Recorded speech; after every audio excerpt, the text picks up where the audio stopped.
Good morning. Vice Chairman NASDAQ, Ed Knight, Executive Vice President and Head of International Affairs of US Chamber of Commerce, Myron Brilliant, President of US-India Business Council, Ambassador Atul Keshav, and distinguished guests. It is an honor to be a recipient of the USIBC Global Leadership Award. I am grateful to have the opportunity to speak in the presence of so many industry leaders and senior government officials. At a personal level, the fact that the award comes on the occasion of the 75th anniversary of India's freedoms makes it even more significant and memorable. The theme of this summit, maximizing the next 75 years of US-India prosperity, is impeccable in terms of timing. There can be no disagreement that given the fast evolving and new emerging global dynamics, the success of partnership between the two largest global democracies of India and the United States will be one of the most defining relationships of this century. However, while there is a strategic alignment, I am sure we would all agree that far more needs to be done in terms of ground executions. A central element of this relationship will need to be a mutual acceptance that the free trade, openness, and integration into each other's economies are needed to set the foundation for the range of possibility that remain unexploited. Common ground on geopolitical concern is essential, but will mean little unless they are built on the foundation of business relations. Without tangible business objectives, global cooperations will largely continue to be paralyzed.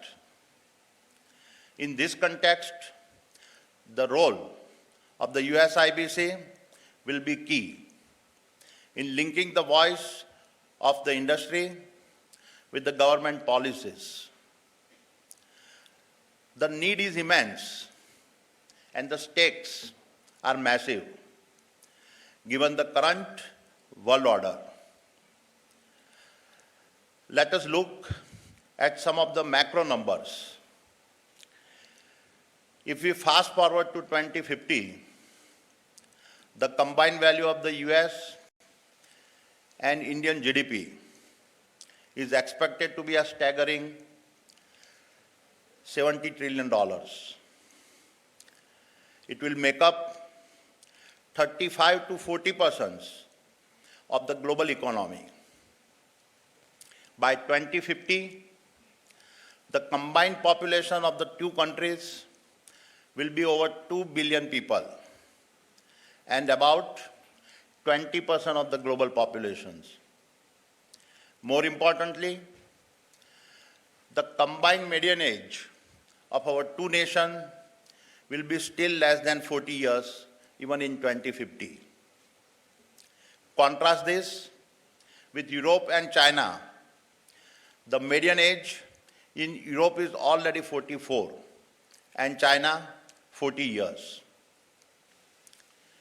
When seen through these lenses of economics and the raw power of consumptions, it is evident that when the existing $150 billion of bilateral trade between the US and India is no more than a speck in the ocean. Far more needs to be done. Therefore, under these circumstances, what are the options before us and what role should the USIBC should play? To begin with, while negotiators from both our countries have struggled to reach a deal on a trade package and tariffs, I believe we are closer than ever before to address the open matters. I am confident we will resolve this and mutually accept some compromises. What we cannot afford is to remain stuck in the belief that all aspects of trade and relations are being hampered as a result of tariffs. There are some strategic areas where we have to show a joint progress. The first and foremost, not surprisingly, is the climate change. There has been a lot of talk about the developed nations supporting the developing nations, but far more needs to be done urgently in terms of partnering in this space. Cooling the planet down equitably is necessary and can be one of the most profitable business over the next several decades. With the signing of the US climate bill into a law, both our nations must find a mechanism to benefit from this massive stimulus. The government have done their part. It is now the job of the business to find a way to collaborate. The Adani Group has already committed $70 billion to these efforts. This will see us building 3 gigafactories in India, leading to one of the world's most integrated green energy value chains. This will extend from polysilicon to solar modules, complete manufacturing of wind turbines, and the manufacturing of hydrogen electrolyzers. As a result, we will generate an additional 45 gigawatt of renewable energy to add to our existing 20 gigawatt capacity, as well as 3 million tons of hydrogen, all of which will be completed before 2030. This value chain will be fully indigenous and aligned with the geopolitical needs of our nation. However, I believe we can further accelerate our goals with support from companies in the US that are willing to work with us. Both of us stand to benefit. Next is in the area of semiconductors. We live in a world where semiconductors are essential to almost all sectors of the economy. The ongoing war has only accelerated these recognitions. The paradox of capitalism is that India continues to be the best global pool for millions of engineers, especially for US companies. But the primary value addition to the businesses happens outside India. The semiconductor industry is a classic example with more engineers deployed in India than anywhere in the world. And yet, India has no semiconductor plan. India cannot remain dependent on global supply chains that are based on semiconductor nationalisms and will need US support with the technology transfer. Yet another area is healthcare. We saw the way national priorities took over during the COVID-19 pandemic and the availability of vaccines become a game of wants and capitalism. The term deglobalization gained prominence because of the divisions that came about as a result of the pandemic. We must never allow this to happen again, given the mistrust it creates. Vaccine collaboration between our nation must be high on our priority list and needs to be formalized in a mutually beneficial way.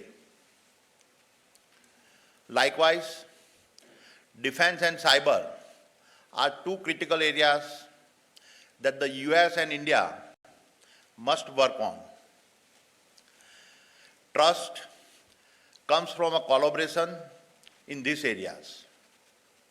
India needs support in both these areas, and at this time, we are just skimming the surface. These are two essential areas where our partnership must span technology transfer to be able to build a mutual confidence. I would therefore urge the USIBC to facilitate a broader platform that brings together executives from similar industries on both sides on a regular basis. There are a lot of gains to divide with the size of the two economies beginning to converge as we approach 2050. The outcome from these forums would be multiple. It would lay the foundation for a broader business development platform, continuously highlight the policy challenges that must be addressed, as well as get the businesses and policymakers on a common platform.